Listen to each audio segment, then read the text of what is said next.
Magandang buhay mga kaplantito, plantita. Welcome back sa ating mini farm. Ngayon i-update ko kayo sa ating ginawang pag-grafting last 2 weeks ago. So ito na yung update niya. So meron nang lumabas na panibagong dahon at saka bunga. So ito pala yung ating chicken claw. Yan, chicken claw yung ating sayon. At saka yung rootstock niya ay hybrid Illinois. Ayan.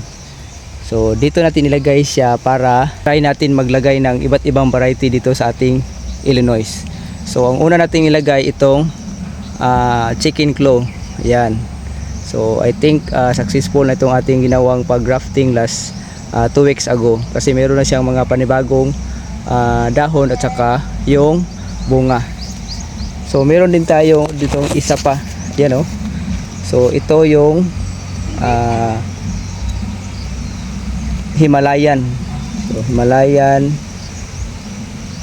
red mulberry. Yan. So I think maging successful din ito kasi okay naman yung sayon niya. Hindi pa lamang lumabas yung dahon. Okay, so dito sa kabila naman meron din tayong isa pang Himalayan. Yan, oh.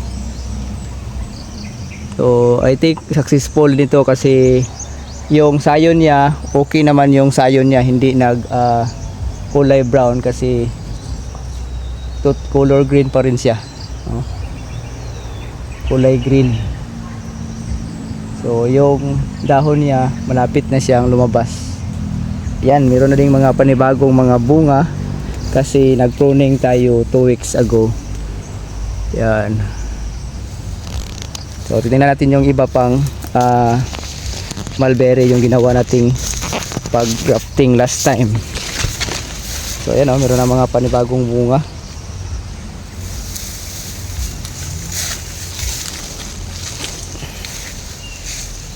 Yan, meron na mga maraming bunga.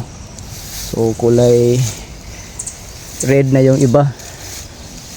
So dito ito yung chicken claw. Ayan, oh. So successful yung ginawa nating pag-grafting. Oo. Okay. Yan pa, oh.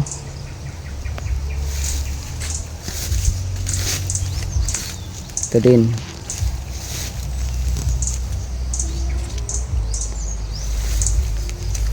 Marami na yung mga kulay red na bunga kasi 2 weeks na tayong nag-pruning. So after 2 weeks lumabas na yung mga bunga at saka kulay red na yung iba. Ayan, oh. So ito pa yung ginawa natin pag-grafting.